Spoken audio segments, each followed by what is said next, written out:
the Arab League, because we try to see how it's possible to have a common assessment on different issues, maybe sometimes on the ground. First of all, spoke about the capacity for the European Union to be more involved in the peace process in the Middle East, the conflict among Israel and the Palestinian Authority, because in the last month it was not possible maybe for the European Union to be on the first line, but we will try to have a special envoy from the European Union and then to take part more actively in the process on the ground.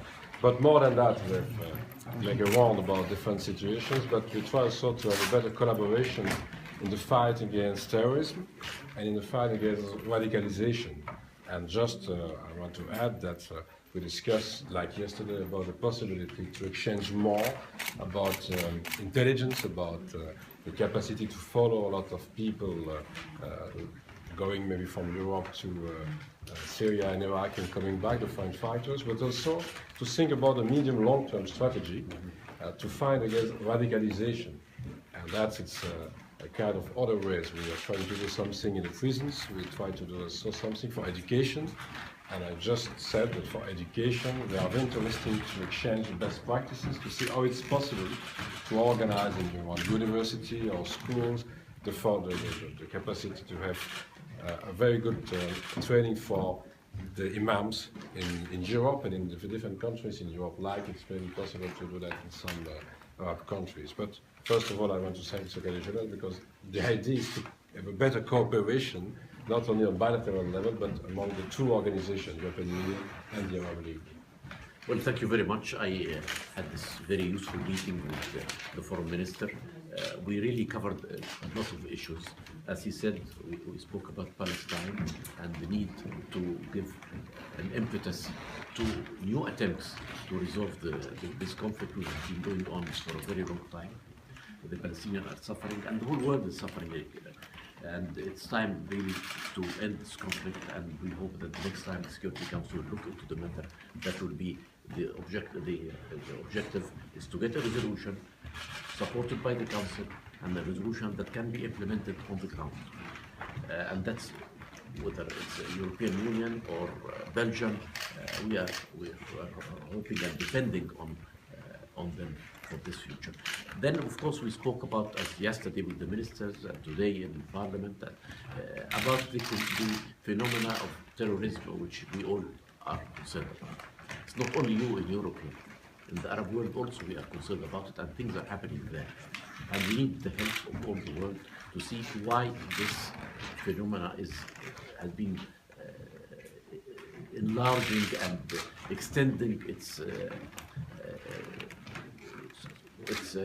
efforts in many Arab countries. I mean, all countries have suffered from terrorism, but we have seen a new phenomenon in Egypt, this ISIL or Daesh, which considers itself a state, has currency, sells oil, works for actions in other countries. So it's a new phenomenon that has to be looked at by all concerned. In the EU, they are working on it. In the Arab League, we are working on it. We have signed yesterday a memorandum of understanding with the EU concerning cooperation in many fields. We are willing to cooperate in this field and to put our efforts together in order to get out of this very serious problem facing the world now. Thank you very much. Thank you. Right. You have one question? One question, Mr. Al-Araby. How do we in the West have to look at the angry Muslims that we see these days after the new cartoons that were published in French? For a lot of Europeans, it's difficult to understand where this anger is coming from. Well, the anger is coming from a religion which they do not accept any way to taint a prophet. You will not accept it in the West for Christians that someone have similar things for Jesus Christ, which is a prophet for us in our part of the world, or for Moses for the Jews. I think freedom of expression, and I say it bluntly, really, freedom of expression should not go as far as attacking religious figures of importance or that people revere. You have to to say whatever you want in an acceptable way. Have you given the minister advice on how to fight radicalization of young Muslims here in Europe? When I want to hear the minister's advice to me, because we don't know how it's a problem which is throughout the world now. It's not only young Muslims, it's young people in many parts of the world.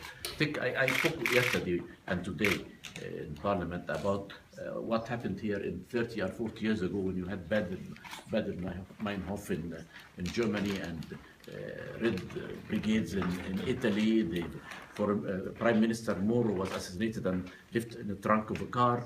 It happened in many parts of the world. What is needed now is to ensure that this will not happen.